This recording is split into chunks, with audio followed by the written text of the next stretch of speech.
But thank you for coming today. Could you acknowledge yourself for even showing up today? I appreciate that. This is for you. I'm Earl Purdy. I want to welcome those that are watching on Facebook Live from all over the world. Welcome to A Course in Miracles.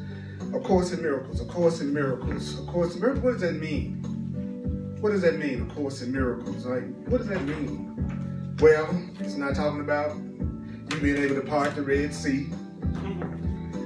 It might be a miracle just for you to be able to talk to your parents or some of your friends or some of your exes. It might be a miracle to just be able to see everything that's happening in your life as a helpful and loving experience to help you grow. It would be a miracle if I kept my peace when things didn't go the way that I want them to go. When people didn't act out my script for how they should be in order for me to be happy. Do you know what I'm talking about? Yes. That would be a miracle sometimes if you could let go of a grievance that you think something or someone that you think you have been hurt by. And also sometimes it can be your willingness to let go of what you think you've done to someone else. Sometimes one of the hardest things for us to recognize is that we're not responsible for other people's feelings because you don't have that kind of control. I don't have that kind of control over anybody else's feelings, really. So I used to say, you hurt my feelings. Have you ever said you hurt my feelings? Have you ever told somebody you hurt your feelings? So that's giving them all the power to control how you feel. Does that make sense when you really think about it? No, I want you to think about it. Does that really make sense for you to constantly tell yourself all day long that everybody else has the ability to control how you feel about things? Well, let me ask you another question. Do you see many people in your world acting like that's not true? Do you know anybody that think someone has hurt them in some way? Do you know anybody that feels like someone has done them in? Yeah. So the Course in Miracles says that we were to have a correct perception of our experience, that in itself would be a miracle. And we're going to talk about today, how many of you are familiar with the idea of thinking about the past? How many of you are familiar with the idea of thinking about the future? Okay, so past means gone. Well, like I like to say from the South, gone. Past means it's gone. Can we agree on that? Yes. Can everybody agree that the past means it's over? It's gone. All right. Does anybody disagree with that? That that's what past means? Okay. See, that's a miracle. The fact that all of us just agreed on something, that was a miracle. Yes. Yeah. And then the Course in Miracles says the future means not yet. So either I'm thinking about, okay, let me ask you that. Does anybody disagree that the future means not yet? Okay, so past means gone, future means not yet. Okay, so most people are either thinking about the gone or they're thinking about the not yet. You may be sitting up here if you plan to go to Taste of Colorado or do something else later on. Who knows, you may be thinking about that right now. So you would be thinking about the not yet. If you're thinking about what you're going to wear to work tomorrow, you would be thinking about the not yet. Okay? If you're thinking about a past relationship, are you thinking about gone, over, done? Okay, so that means your mind is blank. If you're thinking about what's gone, you're not thinking about anything that exists. If you're thinking about the future, you're not really thinking about anything that exists. So the Course in Miracles says at that point, you have a blank mind because you're not thinking about anything that's real. So what we're going to talk about today is now. The power of now.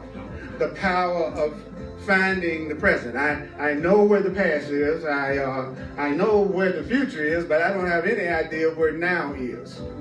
So we're going to talk about finding the present.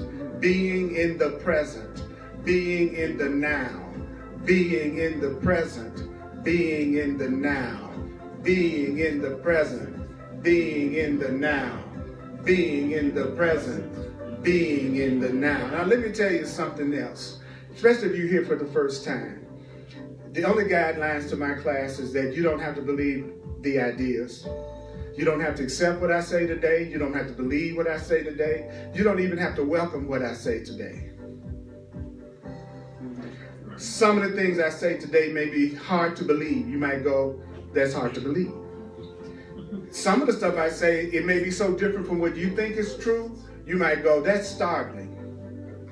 Some of the stuff I say, you're going to find hard to believe. Some of it might be quite startling. Now, this is going to be the test. This is going to be the challenge. The Course in Miracles says, I am not asking you to judge the ideas at all. I'm not asking you to come here to judge me. And I'm not asking you to come here to judge what I'm saying, because you don't have to believe it. So the Course is saying you don't have to analyze this to death. I'm not asking you to analyze it to death. The Course says if you will do this one simple thing, you will realize that the Course in Miracles and what the ideas that it's sharing is true. And that one thing is to use it. Let me give you an example. I just used it on you just a minute ago. When I said to you, past means gone, and you said yes. And then I said future means not yet, and you said yes. And then I said that, then actually you're not thinking about anything that's really real and happening right now. And then you said no. You used these ideas, and the ideas just showed you they were true. That's what this whole book is. That's where the whole book is. I'm surprised at who actually ended up being here today, because my experience in the last 38 years is when I go through a radical shift in consciousness, that I have a big change in my classes, and people who've been coming stop coming. Some people stay and then new people come in, and this has happened to me over and over and over again, because the outer reflects the inner. So when I go through an inner change, my outer goes through a change, and I've gone through a radical shift that I'm not going to even bother to try to put into words and therefore dissipate the energy and power of it. But let me tell you, it will be made manifest to you through the change in attitude and behavior in my part. That's how you can always tell the result of a revelation, is that revelation should change something about your behavior. And then through the change in your behavior, people are seeing the result of the revelation. I have a tendency not to trust change that people say they've made in their thinking when it doesn't seem to have had any effect on their behavior. So I see that a lot on the path of truth and just in regular life, where people always tell you that they're changing and they're realizing the truth and they're becoming more loving, and their behavior and personality, interest and focus remains exactly the same thing as they've always had. Now, so that, it's like if I realize not touching a hot stove is going to keep me from burning my hand, then my behavior is going to be, if I used to burn myself on hot stoves, what would I be doing now?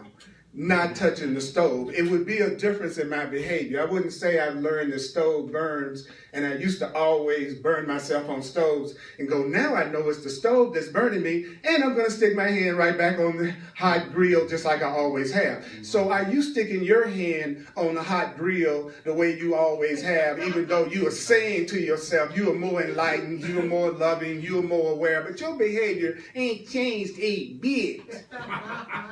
I'm just asking. I'm just asking. So we're going to talk about finding the present, and it's going to be on page 250 in chapter 13 in the Course in Miracles. And I have a few loaner copies up here that you can use. I used to bring out a lot of loaner copies, but nobody ever got them. So now I'm just doing 2 or 3 loaner copies. See, I'm making things easier on me. Yeah, that's okay. That's all right. The Course in Miracles will give you the key to being happy all the time, eventually. It will show you how to have everything you've ever wanted in your heart and soul. It will show you how you can have what you really value and what you really want in an easy way, in a harmonious way, and in a very quick way. The way that it does it is that it says things that are very different from the way that the person ordinarily thinks. So that means if I'm introducing something new to you, you're going to resist something that I'm saying because it may be opposite to what you already believe, because that's what makes it new. It's new because it isn't what you already been thinking and believing. And since it's not what you already been thinking and believing, your tendency would be to resist it. Is that fair enough? Okay, because what most people want in any situation is validation of the way they already believe in many situations and circumstances. So therefore, if you have a belief system you've been living from all your life, and I say something to you that's opposite to that, your first instinct will be to what? Resist it.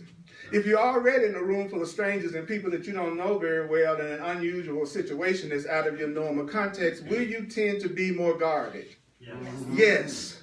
Right. So what I want to do more than anything else is to make people aware, whoever is in my experience, that I want them to feel safe. So how do you feel safe with anybody? I'll tell you. Would you like to know? Yes. The way you can feel safe with anybody is to be quiet and listen and ask questions. I don't know you. I'm just meeting you, so I'm going to ask you questions.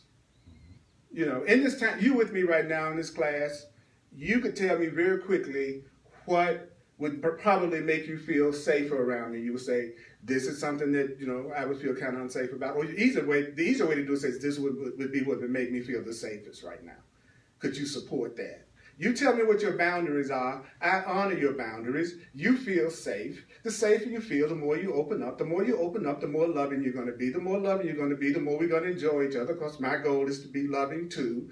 And we'll eventually have a relationship that is real. If you give me your boundaries and then I go across those boundaries, even if you let me go across those boundaries, sooner or later you're going to think you can't trust me.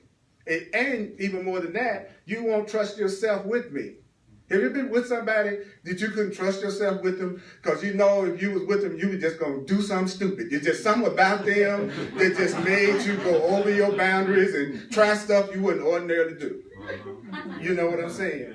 So sometimes in order for you to be safe, you have to choose to not be around people who you know you will violate your own limitations with, and then do what? Judge yourself or condemn yourself, right? So the Course in Miracles is saying, okay, what if no matter what mistakes you make, there was something that loved you so much that it would lovingly correct you no matter what you do, no matter what, and you would still be loved no matter what. Then if I made a mistake, I would be more willing to own up to it, talk about it, see if I could get something handled another way that would be better. Because if I told you the mistake that I think I made, or what I think I'm ashamed of, or what I feel like I'm guilty about, and you don't condemn me for it, I will feel much safer to bring it up to awareness, and we can get through it a whole lot faster and get it healed, rather than me hide it because I'm so afraid of your judgment, condemnation, and loss of your love. So that would be finding the present. You see, in the present, I can make another choice about how I'm going to respond to anything. The present is always where the choice is being made. You see what I'm saying? It's not a time I get up in front of you all that I don't have to immediately, go through my fears, my bashfulness, the part of me that doesn't want to feel judged. I just go through it very rapidly because I've been doing it 40 years. You understand what I'm saying? So, because I want to talk to you so much, I go through any barriers that keep me from doing it.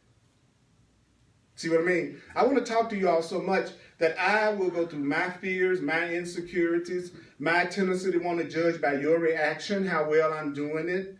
The part of me that would want to be interested in numbers or fame or specialness around doing this. I have to go past all of those things if I want to enjoy fulfilling my function, which is the greatest happiness on earth for me, is what I'm doing right now. It's above sex, it's above money, it's above going trips around the world, there's nothing on the face of this earth that brings me more pleasure than being a conduit for love and light and truth to come on this planet that is sorely needing to have some people who are still in their heart and haven't gone crazy with their fear and separation. And I'm going to be a part of the light army of love rather than the person that's always just sitting back and complaining and contributing to the problem because they are so afraid to extend love themselves. So they're the ones that need to love. I'm going to be the one that's willing to give the love because that's what I'm on the planet for, and that's what you're on the planet for in your jobs, your careers, your relationships, and everything that you're doing on earth.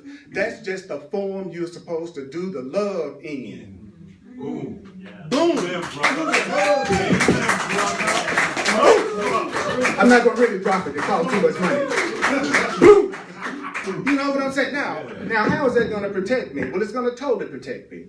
It's going to protect me because everybody that's afraid to love, they're not going to bother with me. Yep. They're not going to talk to me. They're not going to be interested in me because they're going to be so suspicious of me that they don't even want to be around me because they can't conceive of somebody having integrity, being honest, actually loving, actually telling the truth about who they are. They've never done it, so of course you can't do it. Mm-hmm. That's what that's all about. See, so Patty, well, Earl, I think that I went to that class, but I think he was a fraud. Well, where are you fraudulent? Because that's the first thing you saw, so it's your consciousness, not mine. Yeah. There you go. Tell me the kind of person you are by the way you're saying I am.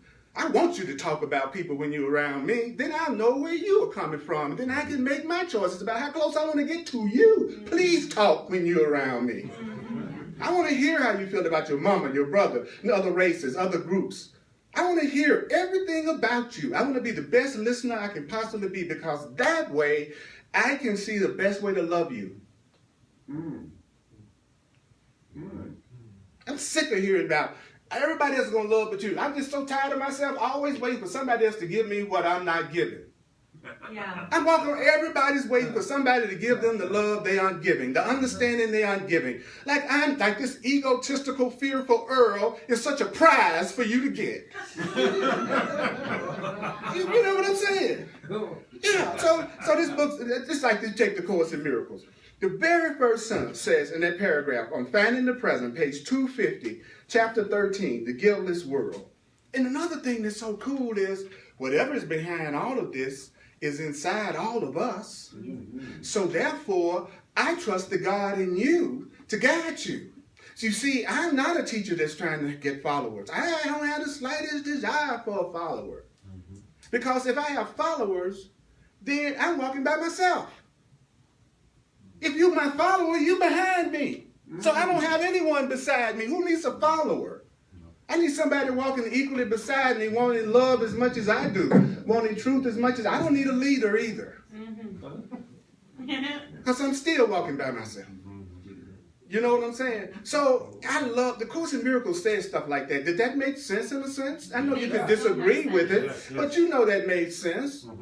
And besides, you know the treacherous road, the Course in Miracles says, I'm gonna tell you another reason why you don't want a leader and a follower. You know, this is the way the leader-follower dance goes.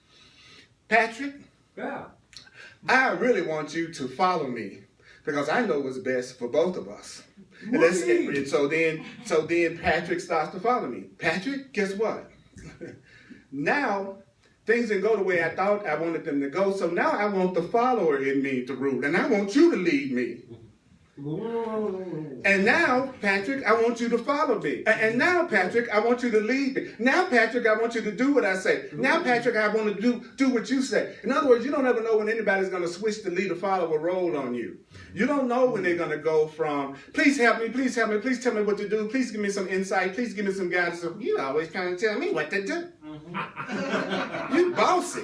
See, I don't know when that switch is going to be made. Have you had that experience of not knowing when that switch was going to be made? Okay, just the kids are perfect for that. When my children were teenagers, one of the things that was interesting was that they wanted everything about being an adult and being treated as an adult other than responsibility. Yeah. They immediately became my children when they needed something and wanted something.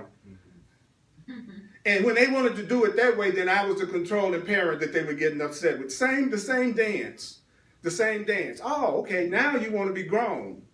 Okay, you don't want me to tell you nothing about what to do. But then you're still coming to me for things that take care of you and the things you want. You know. So what I'm saying to you right now is I would like for all of you to make the decision that you're going to learn how to get rid of all the blocks to you hearing God's Spirit inside of you and learning how to follow that voice more than what anybody else around you is telling you. Yes. Yes. I have no interest in getting you to follow me. I always remember this. A true teacher is trying to make themselves unnecessary. I've done that a lot in relationships. I've been in relationships with people and there have been times in that relationship where I've become unnecessary. In other words, they think they've learned as much from me as they want to learn and they can learn, and they call that, let's break up. Let's quit. I don't want to see you anymore. That just means, oh, you learned as much as you can learn from me right now, and I've learned as much as I can learn from you right now, so let's appear to separate. But no, not guilty, fearful people. Not people who like to suffer. They suffer, and attack each other in a relationship and attack each other, and they take that as a cue to hang in there more. Yeah. They don't get you've learned as much as you can if you've done all you can do. And all you have is conflict and fear and anger and attack. They don't get that that just means you're innocent, the other person is innocent. You all just have learned as much as you can right now. And you're going through all that pain and suffering because you are refusing to recognize you learned as much as you can in that job right now. If all you feel is anxiety and despair and guilt and anger every time that alarm clock go off and you get ready to go to work, you are on that job way longer than you're supposed to be on that job. You're just too afraid through a lack of faith in God to believe you could go do what you really want to do and be taken care of. It's your lack of faith that's the problem, not the problem on the job. I'm telling you the truth. I was a Course in Miracles teacher full-time for 30-something years. Give me a break. Teaching some obscure book that most people don't even know about and most people who even studying it don't really get. Right? And then I turn around 90% of the time and do it on a free will donation basis when most people have so many hang-ups about thinking the connection between anybody doing anything spiritual and receiving any kind of money. And I'm black, and I'm talking about astrology and numerology. Don't tell me you can't make it going to your job every day. I don't want to hear it. I don't want to hear it. I don't want to hear it that you're living a regular life in a regular world, doing things the way regular people do it, but you can't have any joy and happiness and peace or be taken care of. You know that's not true. That's not true. You're scared. It's a lack of faith. You think you're here on your own according to the Course. When I say you, I'm not talking about you unless I'm talking about you. Is that fair enough? Yes. It's only applying to you if it applies to you. If it don't apply to you, I ain't talking to you. Is that fair? Yes. Okay. All right. So sometimes people come up to me after class and say, I didn't think you was doing that class. I think you was talking about me. They were like, some people take it personal. They be like, I know. You was talking to me today. I know. Because we think we're different. And we're not. We're not. We're not at all. We are all given everything we see, all the meaning it has for us, and we are all reacting to the meaning that we give.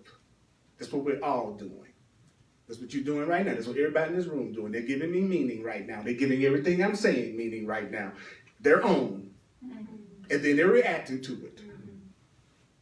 So if I know that, don't you think that frees me? Holy Spirit gave me a little interesting experiment today. My inner self. And it said, like stand in front of you, right? And ask you the question. I'm having feelings in front of her right now. Okay, now, and I think I have feelings about what she might be feeling. Now, here is the question. Do I really know with absolute certainty what she's feeling right now? No. What? No. Okay. Have you ever said that? Yes. That you have this feeling about this person, or you think they're having this feeling about you? Yeah, I do. And then you reacted to them according to... Have you ever thought somebody was really attracted to you and you just had that feeling, and then you go up to them and you just totally wrong. No, not only am I not attracted to you, Earl, I had already called 911. Police gonna be here in about 5 minutes. You're the last person I want to be with. We've all had those experiences, but we will turn around right after that and do it again and trust our judgments about somebody else again. So my point is, and this was the cool part the Spirit was telling me, okay, so we know that we don't know what she feels. I don't know what she feels with absolute certainty, right? But I am having feelings. I'm having feelings about what she may be feeling. I'm having feelings about what I'm feeling. So whose feelings are they? Hear that? Whose feelings? All of these feelings. My feelings about what she's feeling. My feelings about her. Are these not my feelings? Yes, yes, they are. Okay, that's all you ever feel. Yeah. That's crazy to think otherwise. You're never feeling, you're not ever feeling anything but your feelings. Every time you say, I got that feeling, you have that feeling. Oh, I'm sorry, that was a James Brown moment. I got that feeling.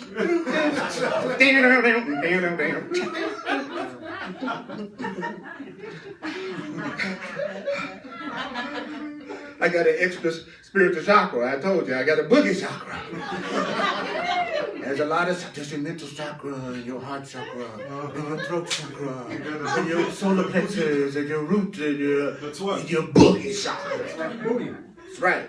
Sometimes that's missing in spiritual classes. Yeah, that's You know, I was looking at Aretha Franklin's funeral the other day, and those people cutting up the way black folk cut up in church. You know what I'm saying? They're dancing and hopping and moving and shouting and screaming. You know, and I was going like, man, I can imagine there's some people watching this having a hard time with this, having a hard time with seeing people express themselves with that kind of jubilance and joy and crying, and you know what I'm saying? It's like we forget that each race represents an aspect of the collective human psyche. Yes. And then you see John McCain's funeral, something totally different. And the heart was in both of them. Yes. You know what I'm saying? Yes. The heart was in both of them. But what we have to do is what? Not judge how we're all expressing each other. What matters is the love. Yes. He invited two people to speak that people would have thought would have been the last people he would invite to speak. It was Obama and who was the other one? Bush. Yeah, see, that's the measure of a man. Yes. The person that's trying to be the unifier, the person that can see past the differences to try to have a oneness. Yes. You know, I love our teacher Trump. Yes. I love our teacher Trump. Somewhere in me, I do, I swear. So, and my point is, if God is good and the universe is good and everything is a result of a divine plan and everything is ultimately happened to evolve us, then we cannot exclude what's happening now from that equation. That means everything that's happening right now in some way is for our own best interest. It's a matter of whether or not we're going to see what the lesson is in it so we don't have to keep going through it. But it doesn't mean the universe is falling apart. You know, if there's climate change and every bit of life on the planet becomes extinct, we have learned not to do that. Yeah, if it happens enough, we will. Yes. That's my point. Yeah, it won't be pleasant. It wouldn't be pleasant, but we learn a lesson from it. It'll be a pleasant lesson. Yeah, I've heard more about love and unity, and we need to go past our separation, and we need to heal since Trump has been in office than I heard any time before that. I hear people saying we need to come together. I hear people saying we need to go beyond this stuff. I hear people saying, oh, for the first time, I see that there's still racial issues that still to be looked at. Oh, I see that there needs to be something happening with the healthcare system so that everybody can be. It's like he's stimulating all of these conversations that need to be stimulated in order for us to go beyond the separation. He is just as much a part of the divine plan as Abraham Lincoln.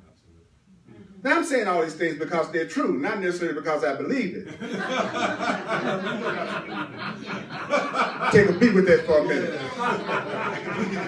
Because what's true in your belief, that might not have nothing in common. And that's the biggest error that people make, is they think their beliefs are the truth. Yeah. I was hanging out with some friends yesterday, having a wonderful time, focusing in on the truth together. And we would have our different perceptions of things that were happening, or even different perceptions of what we just read out of the course. And it would always be so radically different that a part of me said, you know, hey, it's a wonder we communicate at all. It's a miracle we communicate at all. It's a miracle you're sitting up in here with me at all. It's a miracle that you're online with me at all. When I know each and every one of you have your own individual take on what I'm saying. That none of you all are hearing me the same way. That none of you are giving, and you may be disagreeing, you may be coming up with, I might say this, and you say, well, I think it's like that. It's a miracle that we do anything in peace and harmony together. Suppose we're here because we're in a stage of evolutionary development where you have to learn how to embrace opposites. Suppose our spiritual lesson is learn how to love those who appear to be different from us, look at things different from us, behave different from us, have different values than we do. Suppose that's what Earth School is about, us learning how to love unconditionally. Suppose this is one of the most intense tests we could be taking in our soul evolutionary development, because surely if you were attracted to this class, at some level, you're beyond thinking that you are just this little human body that dies one day. There's a part of you that knows that you have an eternal soul that lives on no matter what. I hope that you're at least that much awake somewhere in your soul. And so if that's true, then maybe this is the place where we learn to go from duality to oneness.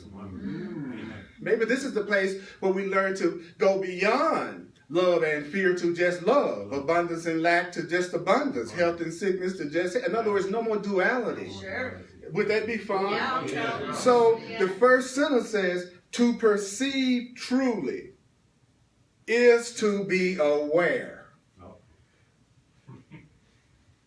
of all reality through the awareness of your own. Now, what? See, that sounds like English. Now, what did I just say? That's a trip about the chorus. It sounds like English, and then when I say, what did I say? Most people draw a blank look. He didn't just say French. He didn't just say Spanish. I heard him, and he read it slow, but I don't know what he just said. What the hell is going on? That proves it's a cult. You know, even your mind not working right. So, the Course in Miracles says, well, do it this way if you want to read it. It says, to perceive truly is to be aware of all reality. So how do you become aware of all reality? It says, well, you become aware of all reality through being aware of your own reality. So the more that you are aware of who you are, the more you will be aware of who everyone is. The more you are aware of the self, the more you will be aware of all selves. So the answer to everything that you want is to know thyself, to thy own self be true, to get in touch with who and what you are. In other words, it isn't about getting to know you, getting to know all about you. No, it's about getting to know me, getting to know all about me. I want other people to show more interest in me than me. That's my definition of the right lover. They care more about me than I do. They'll say, I want them to say good things to me that I would never say to myself. You see, I wouldn't say, oh, Purdy, you're so fine, you're so handsome. Oh my God, man. Oh, Lord, there's beings out there that love a bald-headed man with mingly gray hair. You know what I'm saying? But I let you say it, and then I go, oh, thanks. See, I'm ready to hear it from you, but I won't tell me. So I'm looking for somebody to tell me what I don't tell myself. Right? That's what I'm going to call my next mate, my next lover, my next, okay, right? And on top of that, I'm so insecure. They say, how insecure are you? How insecure are you? Well, I'm glad you asked. I'm so insecure that I want you to only tell me that. You can't tell another person in the world that they are beautiful, loved, valued, or treasured, or important, but me. That's how insecure I am. I need you to, I'm like a balloon with a hole in it. The air is always seeping out, so I got to have some coming in all the time to keep the balloon filled. That's us. It's exhausting. I get tired just talking about the way I do love and have done love. So the Course in Miracles says, what? If you want to be aware of reality, if you want to perceive truly, you have to be aware of your own reality. You have to be aware of your own truth. Any disagreement that being aware of your own truth and your own reality is important? Okay, next sentence. But for this, for what? For you to be aware of everything through the awareness of yourself. What does it take for that? It says, for this, no illusions can rise to meet your sight.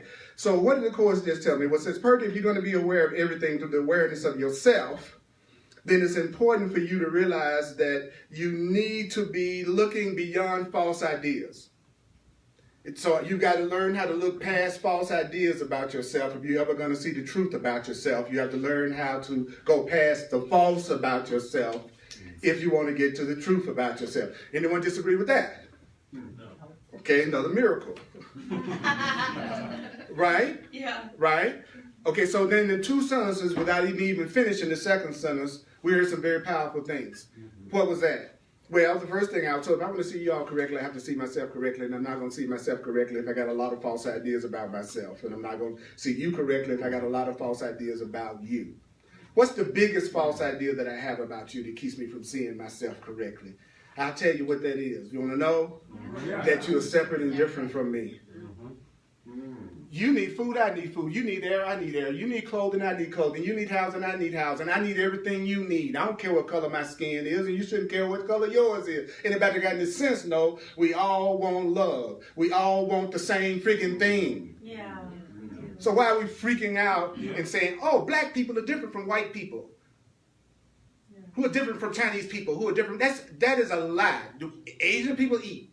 And they pee. Maybe not as forcefully as you used to.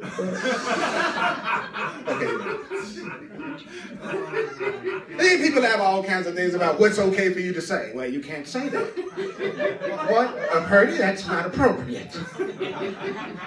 Appropriate to who? Me. Oh, I'm supposed to arrange my entire life around what offends you that I don't even know offends you. I don't think I will. Sounds tough. Sounds too tough. Why don't you take care of your feelings? And I'll take care of mine. That sounds easier. So why don't you just learn how to look at what you call inappropriate behavior? Why don't you learn how to look at it in such a way you don't give your peace away, and therefore you don't attack yourself because you're all mad at me. I didn't feel it.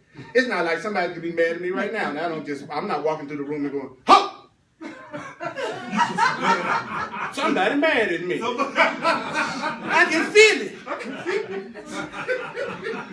So the person that's mad at me, who's feeling the anger? The person that's angry at me. They're the ones that are feeling that crappy feeling. That's a thought from A Course in Miracles. This book that's so hard to read, nobody wants to. It's too intense. And you know everything I'm saying makes total sense. The Course in Miracles says that it's not that this book is hard. It says we don't think we're worth the consistent effort. That the person doesn't think they're worth enough to give themselves happiness. I went, whoa, that's kind of intense. So he says, for you to get to the point that you'll become aware of everything, you need to make sure no illusions or false ideas can rise to meet your sight, because reality, which is the truth, leaves no room for error. If I'm going to see the truth of anything, then there cannot be anything about it that's untrue. The truth is true all the way through. The truth is true all the way through. What's true is true all the way through. What's true is true all the way through. There's no part of anything that's true that's untrue. There's no part of love that's not love.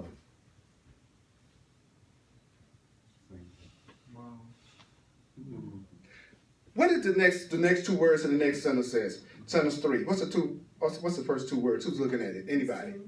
This means. Oh, you mean if it's about to tell me what the meaning of it is, it means I don't have to figure it out or analyze it? No. Does that mean that the book needs none of my input? None of my wisdom? None of my inventiveness? None of my ingenious way of looking at it? It's because now it's about to tell me this means?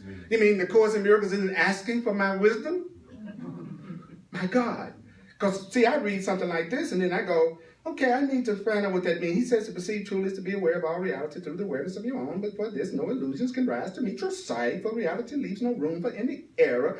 Let me figure out what that means. Keep looking down. What? Keep looking down. What does it say? This means. Oh, it really doesn't need your wisdom.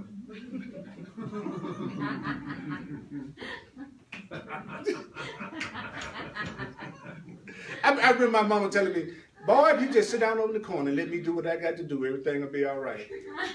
My mama was insinuating I was getting in the way. That's what our heavenly creator is telling us. Y'all need to just sit y'all's butt down somewhere in a corner fast and let divine love take care of things. Let God take care of things. Y'all really need to get your children. You really need to get your, that's why when the Bible says be as little children, it wasn't like kidding around. It was like, y'all jokers are like little children. It's got to be your way, or you have a temper tantrum. You only think about yourself. It's all about you. Now, so the course says, okay, I know it's all about you. So what I'm going to do is I'm going to make it be all about you in a way that won't hurt you. So become aware of all reality through being aware of yourself.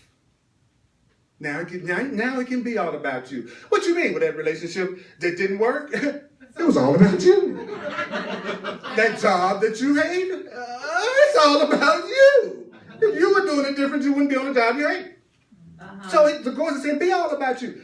I got into the course really passionately when it showed me that it was better for my self-preservation to be loving and responsible. Because the desire for self-preservation is the strongest desire that humans have.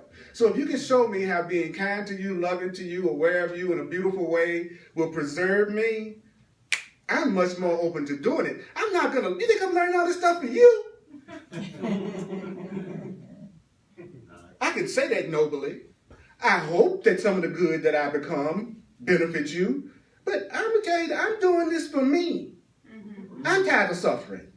I'm tired of being afraid. I'm tired of any levels of guilt or grievances or lack or sickness. And if the way that I can be free of all of that is to love you, support you, see you as the innocent beings you are, and leave you alone and trust that God is in you and with you, and trust if there's anything for me to do, Spirit will tell me what that is, and I can tell that it's what Spirit is telling me to do by one little simple thing. Do you want to know how you can tell if it's something that Spirit really wants you to do according to the course, but you don't have to believe? Yes. Yes. You will want to do it, and you won't see it as a sacrifice to do it. It makes, the course says, I don't know how to break it to you, Earl, but it makes, our Creator is intelligent. Our Creator thinks that something would get happen faster if it asked the person they could do it and was willing to. What? You mean the fastest way to get something done is to ask the person that wants to do it and that's willing to do it, rather than trying to get the person to do it that have to go through 10 years of study to even want to do it? Yes. Or think that they have to sacrifice. Yeah, they're thinking that they got to sacrifice. Do you think if any one particular person doesn't do something for you, the Spirit wouldn't use another one to help you?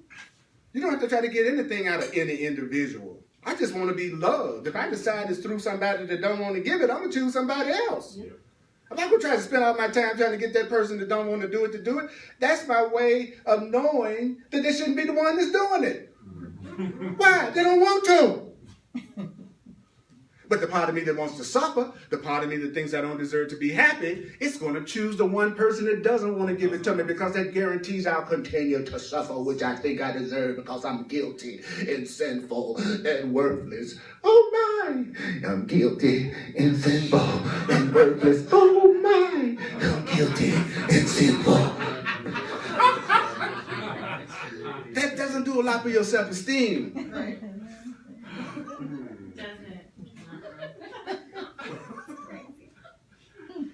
Spirit told me, say I got a lot of Capricorn in my astrological chart, and I was reading up on what that meant in terms of making me a more loving person, because I've done astrology since I was 23. It was the thing that got me on the spiritual path. It was said to me, there is a divine plan for your life.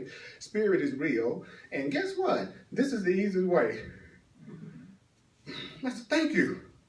And every time I would try any of the things that it suggested, I would have a flowing, loving existence. So I went, okay, that's really, really cool. So anyway, I still continue to grow. And I was reading about Capricorn, and it was saying there are 4 things that I need to be aware of. I'm not a Capricorn, but I got a lot of Capricorn stuff on my Sag. But it said it's F-A-G-I. That's what I reduced it to. I called it foggy. Okay, foggy. So I do it like this, I can remember. Foggy. F-A-G-I. Fear, anger, guilt, and insecurity. So that's the one thing you have to let go of if you want to be happy and be powerful. You got to let go of fear, anger, guilt, and insecurity. So that's what you need to do. And that's what the Course in Miracles and all divine texts do. They teach us how to let go of our fear, our anger, our guilt, and our insecurity, because on the other side of that is love. Somebody that's afraid of you isn't loving you. Somebody that's mad at you, they're not necessarily loving you. That doesn't mean that it's anything wrong with you having the emotion of anger. No, not at all. All your feelings are innocent. Your feelings are your feelings. Have them all. But try to have them all without judging yourself for it. Can you not get angry about getting angry? Can you stop being afraid of feeling afraid? Can you stop feeling guilty about feeling guilty? Can you stop feeling insecure about feeling insecure? That's the challenge. Can you feel angry and not judge yourself? Hey, that's just how I'm feeling right now. But I don't use that as a guidance about how I should handle a situation. But sometimes anger gets me active. Yeah, I've had enough of this. But what I used to do, I've had enough of this, and you need to change. That was how I used to mess myself up. I didn't use the anger to motivate me to change. I used the anger to try to force somebody else to change. And if they were guilty enough, they would say, okay, I'm sorry. I'll do better next time. I promise. Just don't leave me. Please. You ever been in a relationship with somebody that pleaded with you not to leave? I have. Oh, yeah. I've been the one pleading. Are you a pleader? So am I. Goes both ways. How many of y'all are willing to admit whether you did it out or not, you've been a pleader at some point? Oh, no, look around the room. See, that means, all of us we're not different. We just do the same things at different times with different flavors of it. It's all cake, chocolate, banana, German chocolate. They all what? Cake. See, we all cake. You know what I'm saying? I'm deep, dark, succulent chocolates. And strawberry shortcake. You strawberry shortcake. Who's apple? See, so you're really not doing something different until you're eating pie. See, and what people do is they go from one relationship to another relationship. They just go into another slice of cake to another slice of cake, and then they wonder, why am I having the same experience? It started out so good. Now I'm having. You still eating cake. Same old thing. You still eating cake. You got to stop eating cake. Get you some pie. That's the same as saying you got to let go of all that fear and anger and guilt and insecurity and start expressing some love and some gratitude and some kindness and some spirit. It's easier. It's actually easier. It's easier for me not to have to try to change you. It's easier. But if they just change just a little bit, it's not a whole lot. Just a little 5%. If they would get that little 5%, we just have heaven right there. She's 80% of everything I've ever wanted. Yeah, have you done it? And so since they're not the whole thing, but it is 80%, you dig in. So like, oh, well, I can get that 20% down. I'm gonna buy them enough gifts and give them enough good loving and go on a few trips, and I'm gonna be the best thing that ever happened to them, and then they're gonna change. I'm not changing them by it. I'm not trying to change you, but I'm doing it so good, you should just want to change of your own free will. You ever had that one too? I'm not trying to change you, but I'm so awesome. You should love me enough to want to change. Yeah. You ever heard that one? So that's an illusion that's rising to meet your sight. For reality leaves no room for error. This means that you perceive a brother, a person, only as you see them now. I don't know you. I'm not going to bring into this conversation in the way that I look at you, the way I experienced anybody else in the past that looked like you. You're not the people from my past. You're not even if it's still you might be different today. So if I'm going to see any of you truly, I have to see you as you are expressing yourself now. I don't care. We could have had an argument last night. But right now, we might be at a place that we could get past that and see it differently. You understand what I'm saying? Oh, yeah. But if I still hold my grievance about what you said last night, and I bring the past into this moment, then I'm not in the present. And when you're not in the present, of course, nothing happens.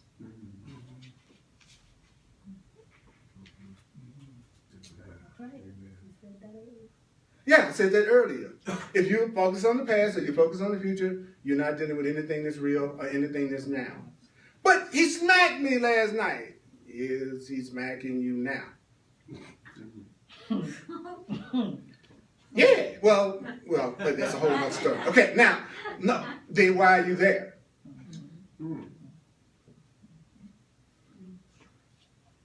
Well, I got 9 children. I don't have any money. I don't have any skills. I don't have any. Okay, I'm not seeing you that way now. That's the way you learn to see yourself from the past, and you projecting that into how your future should be. I perceive you now. I see you as a capable, powerful spiritual being that's connected to your source, that if you really have faith and you ask for guidance, no matter what your situation is, it could be healed. The only problem is always a lack of faith. The only problem is your lack of faith. The only problem is your lack of faith. Not that you're not being loved, not that you're not being supported, not that there's not being an answer, but if I don't believe it's there, I won't see it there because I don't believe it's there. I don't see it's there because I don't believe it's there. I have a lot of false ideas about my past. They're rising up to meet my sight. And so I need me to see me as I am now, which is a powerful, capable person right now. And I need you, brothers and sisters, to see me as I am now and not in terms of my past. A lot of times I will absolutely not tell a person anything about what I'm feeling when I'm not feeling good, because I'll get over it quicker than them. I see them 6 months from now this week. You still okay? I've been worried about you for the last 10 months. I was tripping with joy the next day after you saw me. You're still projecting fear on my reality. See, now, it's okay to tell somebody you don't feel good when you're talking to somebody who knows you more than your feelings. But when you're talking to regular people who believe that they're vulnerable to everything, then only show them your invulnerability. Only show them your invulnerability. Because they carry around images of you that they hang on to, because we are not really into letting people change. So let them hang around the image that you always have. People think I'm always happy. Earl, you just always, I know that you just feed little birds that you go down the sidewalk. I just know you Mr. Love. Are you always Mr. Love? No, but I'm not the teacher. Well, the teacher is the student. The Course says that's how you can tell when you are sincere about adopting a new idea of belief. You'll be the main one teaching it and demonstrating it.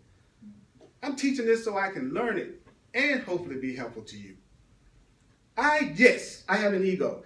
I don't deal with it the way I see most people deal with it because of my study of the Course for 40 years. That's the only difference.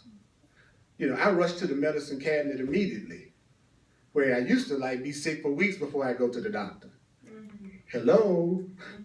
So when you wake up, you go to the solution faster. That's all being more awake means. You just go to the solution faster. I don't run to the cabinet. I need to take some Pepto-Bismol because my stomach's hurt, even though it may not go along with all organic thoughts about stuff you should eat. Okay, for if you have any kind of sickness, for those of you who are appalled by me doing Pepto-Bismol.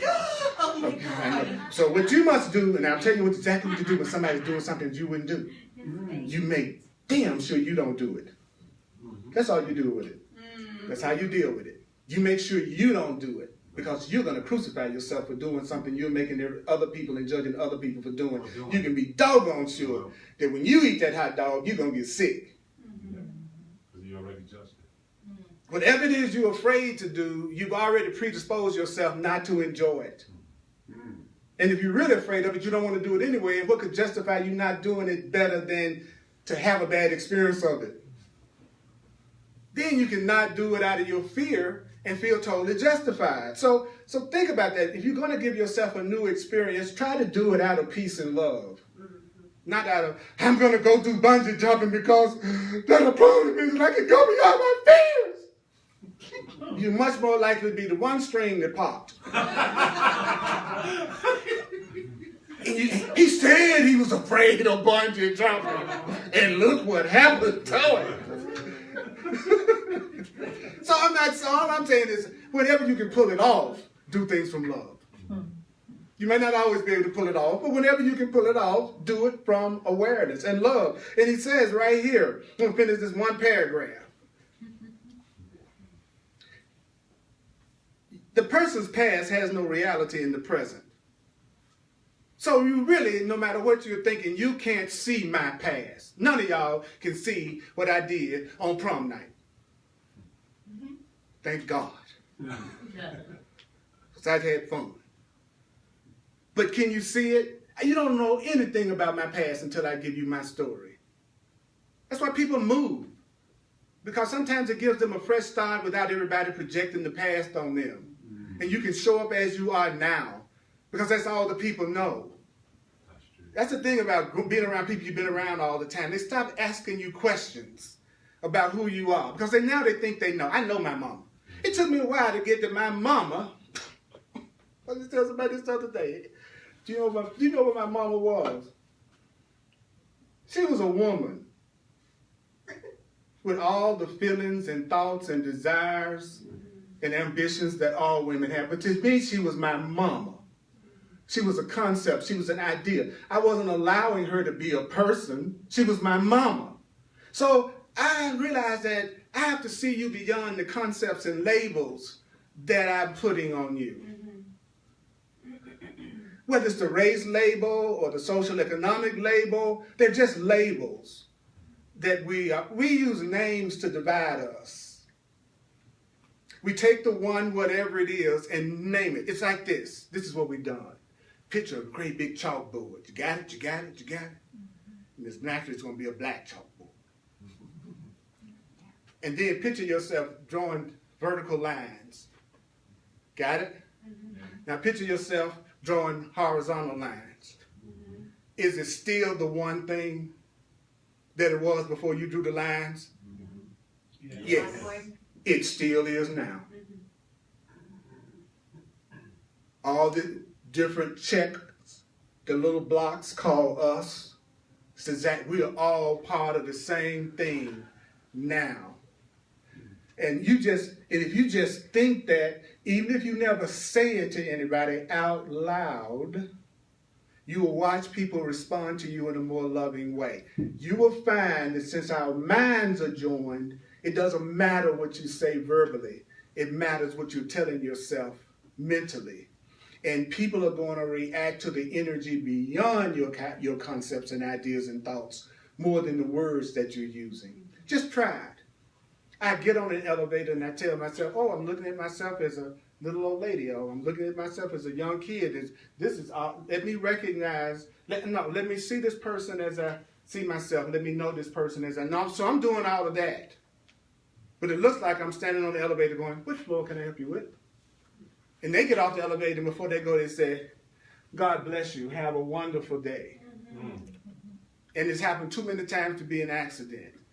It doesn't matter what you say on the outer if you don't have love behind it on the inner. And it's what you're saying to yourself on the inner that you're going to physically manifest. You can say you like me and hate me, but that hate is what you're going to experience. You can smile in my face. I want you to smile in my face if you don't like me. I want you to feed me even if you're faking that you're doing it because you like me. Even though you don't. You ever done that? Did something you really didn't want to do, but you did it anyway? In other words, if I'm hungry, ever hungry, and you feed me even though you don't like me because you're trying to be a good person, thank you. I still needed that meal. So I'm going to receive the solution regardless of the attitude of the person that's giving me the gift. So yeah, smile even though your heart is breaking. Smile even though you're aching. Try it. Try doing on the inside what you can't do on the outside yet. And be in the now. Like he says here, your past reaction to the person is also not there. And if it's to the past reactions to the person that you are reacting, then you're just seeing an image of the person that you've made, and you're seeing an image of the person that you're cherishing instead of the person. In other words, if you're looking at me right now and you're thinking of me in terms of what you went through with me last night, then you are just looking at an image of me that you're making, because nothing about that is happening right now while I'm standing in front of you. And I must cherish seeing you in a way that keeps me upset with you more than I cherish trying to deal with the present you that you are right now. Mm-hmm. Did that not make sense? Mm-hmm. Then the Course in Miracles says, in your questioning of illusions, in your questioning of false ideas, ask yourself if it is really sane to perceive what was as if it's now. In other words, you're insane if you are not dealing with me as I am now, and you're only dealing with me in terms of the past. I know I can feel it. I'm a psychic, okay? It's 2 words I'm hearing. Okay, here it is. Okay, okay, here it is. Okay. Yes, but. Did anybody else hear that? I hear what you're saying, but. I hear you saying you see people say, right, but. You got to watch those yes, buts. See, what the Course is doing is like saying, whether you understand it or not, whether you agree with it or not, this is the way it is. You can have any reaction you want to it. You can believe it, not believe it. You can fight with it. You can not fight with it. This is the way it is. It is what it is. And it takes a lot of spiritual awareness for a person to get to the fact that they begin to understand that the truth or the falsity of something has nothing to do with their belief, except to them. See, you don't have to agree with me for what I'm saying to be true. You don't have to believe what I'm saying for it to be true. Your belief has absolutely no effect on the truth of something. Nothing. At all. That's freedom. We can believe what we want to believe, how we want to believe. As a matter of fact, you will know the power of your mind fastest if you think what you want to think. You want to get in touch with the power of your mind? Start thinking what you want to think. Start looking at things the way you want to look at it, and not worry about how somebody else is looking at it or thinking about it. Don't limit your thinking for anyone. You're free to think anything you want to think. Hopefully you'll ask for guidance about what thoughts to act on. But have all your thoughts. I could have the thought of robbing the bank, but if my goal is peace, what will that dictate? Don't rob the bank. See, if my goal is love and I want to attack you, I won't. If I want honesty and that's my goal, then I'm not going to want to lie to you. You see, it's the goal that determines the outcome. It's not so important how you're going to do something. What's important is what do you want to happen in your life. Wow. So I'm more committed to what I want to happen is God and love and truth and peace and freedom. How that's going to happen, that will take care of itself. If I'm really clear and sincere about my goal, the next thing to allow that to happen, the promise is it will be presented to me. And I just happen to be in the grocery store and I bump my cart up against this person that is totally and completely into the thing that I'm into right now and invites me to a meeting that I meet a person that says, Earl, I want to hire you for $1 million speaking engagement. The how will present itself. You want a loving relationship. You're looking for the one. Just be clear about that and ask yourself, what for? What do I want a relationship for? What do I want money for? What do I want spirit for? Somebody asks you out. What for? What do you want to go out with me for? What is it about me that attracted me? Well, you remind me of my ex. Whoa, wait a minute. I remind you of my, oh, what? I remind you of the girl you used to have? Did you not weep, by the way? Honey, I need you to see. You never met me before, darling. I'm not every man you've ever been with. Don't pull that stuff on me. I hate when well, you know, that's the way men are. That's the way women are. See, that eliminates that person right there for me. You get to the point you go, oh, that's what a dumb person says. And they're so pretty, but they're dumb. Now, why would I say dumb? Because dumb creates a reaction in me more. That's a part of me that doesn't want to call anybody dumb. See, that impacted me. It made me want to think.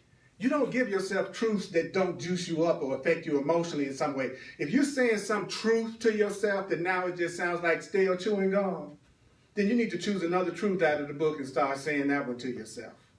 If the first thing you say is, oh, I'm going to give it to the Holy Spirit, and nothing ever changes and you don't do nothing either, then you need to be telling yourself something else other than that. That's right. Did you hear that? Okay. Ask yourself if it's really sane to perceive what really was is now. If you remember the past, if you remember the past, those of you online, I see all that stuff y'all saying. And I love it. I read through all your comments later. So glad y'all here. If you remember the past as you look upon another, if you look at the past as you look upon a brother, if you remember the past, if you remember the past when you're looking at another person, if you remember the past when you're looking at another person, you will be unable to perceive the reality that's now. I will not see who you are now. If I'm always thinking of what men did to me in the past, I'll never see the man that's right for me in front of me now, the woman that's right for me in front of me now, the situation or circumstance. Whenever I start thinking about, I tell people often in my clarity sessions in counseling, just because you tried something that you thought it was your heart's desire and it didn't work out in the past, that doesn't mean that it won't work out at another time, because you are not the same person you were then, so you don't necessarily have to have the same result that you had then. What's important is that it's something you love and something that inspires you and something you want to do. If it's something you want to do and it appears like it's failed and it fires you up, like, I don't look like a person that's been doing the same book for 38 years. I'm still fired up. That's how I know I should still be doing it. At the point I don't feel fired up, I will be doing something differently. I promise you. How much are you fired up in your relationships? How much are you fired up on your job, in your spiritual development, in your financial situation, in your health situation? Where in your life are you fired up? And if you said nowhere, bingo, now you know why things have not gone in the way that you give yourself peace about. You're afraid. You're doing it out of security. And that's okay if you're afraid, because you'll be more afraid if you quit that job. So don't. Just work on getting rid of your fear while you have the income coming in. And when you get rid of the fear, you'll know what to do that would allow you to receive through doing what you love. But don't you quit that job because you hate it and you don't know anything else you want to do and you're terrified about it. You can do it. God is still going to be there no matter what you do. But don't fool yourself into thinking you're ready for something you're afraid of if the inspiration isn't stronger than the fear. It's okay for me to say I'm afraid to speak to y'all, but my desire to speak to you must be more than my fear of doing it. That's people. How can I tell if it's the right thing? How afraid are you? Don't tell me you want to be this and I don't feel no excitement about it at all. But I kind of think I want to be, I like music. I kind of think I'd like to be a singer. I think so. You can see that there's a lot of manifestation power behind that, right? Oh, I want to sing. I wouldn't care if I was not making any money at all. I'd be on the street corner and I would just love to sing. You know what that person would do? They would start singing immediately. They wouldn't wait. They go, well, let me go to an open mic night. They wouldn't say, I'm going to start singing when I quit my job or when I got enough money saved and then all my friends say I'm a good singer. No, you'd start right now at the level you could do it right now in the present, because then you wouldn't be using none of your past ideas about yourself to block the beautiful, powerful being that you are right now. Would you acknowledge yourself hanging in here with me this much? Whether you like me or not, whether you appreciate it or not, it's okay.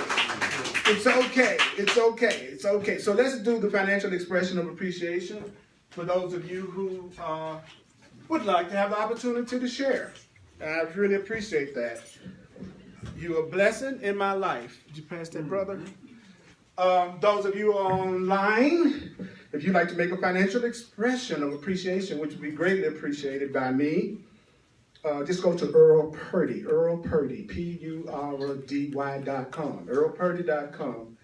And those of you who want to get down and get past some blocks and have some real healing happen, dare to have a one-on-one session with me called a clarity session.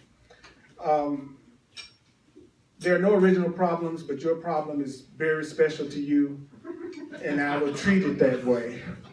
I promise. I promise. Because the Course in Miracles said something that's really weird. It said, if you don't see what the problem is, even if I give you the answer to the problem, you won't see the relevance of the answer because you've already decided the answer is something else. So even if I give you the answer, you still won't use it. So I would venture to say every problem in your life that you think hasn't been solved is because that's not the real problem. So if the first thing you tell me is your financial problem and it's a pattern you've seen, that's not the real problem. Think about that. Just be with some of these thoughts. They're really thought-provoking. You know. The Course in Miracles says there's a workbook, there's a lesson in the workbook that goes, let me recognize the problem has already been solved. That you asked to recognize the problem has been solved. And it took me a while to understand that. It's like, the Course is saying that all my problems have already been solved. But when I thought about stuff like money and relationships more, I would go, but I still have that relationship problem. What do you mean that problem has already been solved? And it hit me. It was so simple I missed it. That's what happens. What it was simply saying was, if you already have the answer, if someone is giving you the way out, if someone is giving you the solution, then the problem has already been solved. It's just a matter of will you avail yourself to the solution. And all of a sudden, I got what that meant. You think you have a financial problem. There's a way for you to get past that perception. You think you have a relationship. It's already there. It's already here. You just have to avail yourself to the answer. But what does the unaware person do? They make up their own answer. They think being wise means not going to a wisdom greater than mine. It just means going to mine. The one who made the problem. So it does kind of mess with my pride when I first got into the truth. It was challenging for me to say, don't y'all tell anybody, but I don't know everything.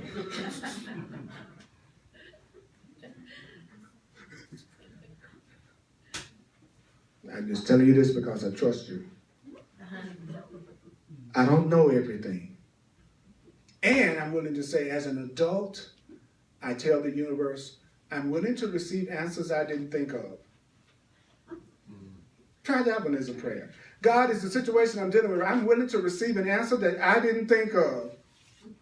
And watch how much faster it comes. Because what's been delaying it is you've been trying to figure it out.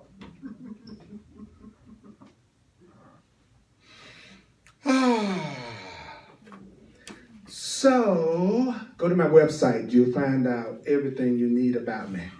And I got hundreds and hundreds of classes and audio and video on my website that you can listen to. I always upload these classes on YouTube as well as on Facebook. Check out my live classes on Facebook Live on the Earl Purdy page. I do 3 Facebook Live presentations a week. Tuesday nights at 7 o'clock Mountain Time. Thursday nights, hardcore Course in Miracles for people who are studying it. And then Sundays when we get together here. So what am I saying that for? There's lots of reinforcement. There's lots of reinforcement. There's lots of reinforcement. There's lots of reinforcement. There's lots of reinforcement. Spirit did answer your question. And if I don't resonate to you, don't waste time with me. Don't waste your time coming to my class if I don't resonate with you. You should go where you feel a resonance and you're not there full of suspicion. I'd rather teach one person that trusts me than 1,000 people that are constantly questioning my integrity. Because it means they aren't trustworthy. Those will be the ones that try to crucify you later. If you make the slightest error, they'll be ready to crucify you.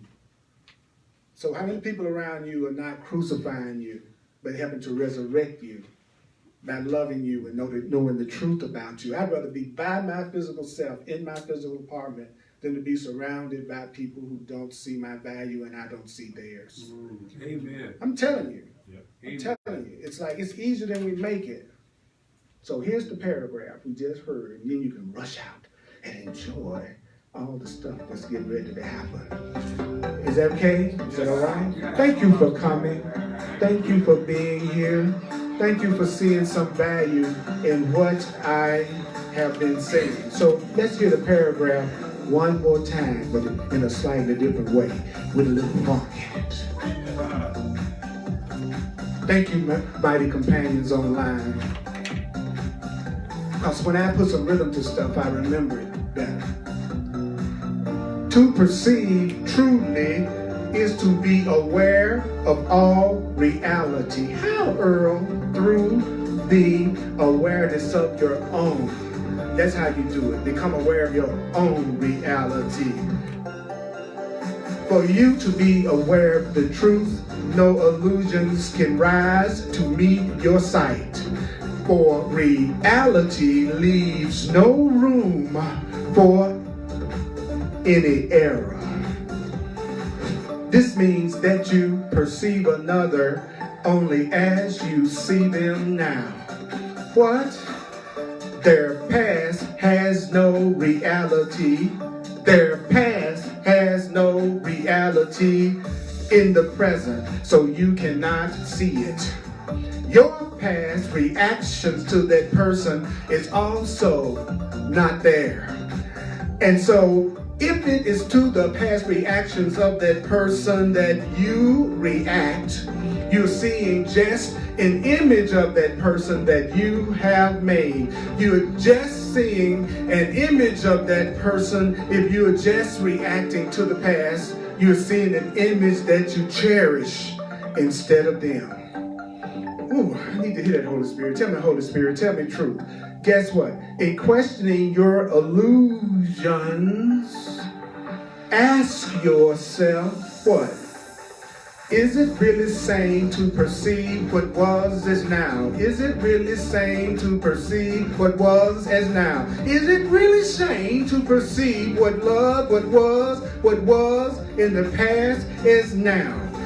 If you remember the past as you look upon another, if you remember the past as you look upon another, if you remember the past as you look upon another, you will be unable to perceive the reality that is now. Thank you, Holy Spirit. Give it up for us. Give it up for us. Woo! So don't forget, this is instantly reposted. Listen to it more than once. It's all about remembering. Hugs are available. Sign up for the contact list on my website because I'm going to be doing private classes for small groups of people online. I love you. Hugs are available.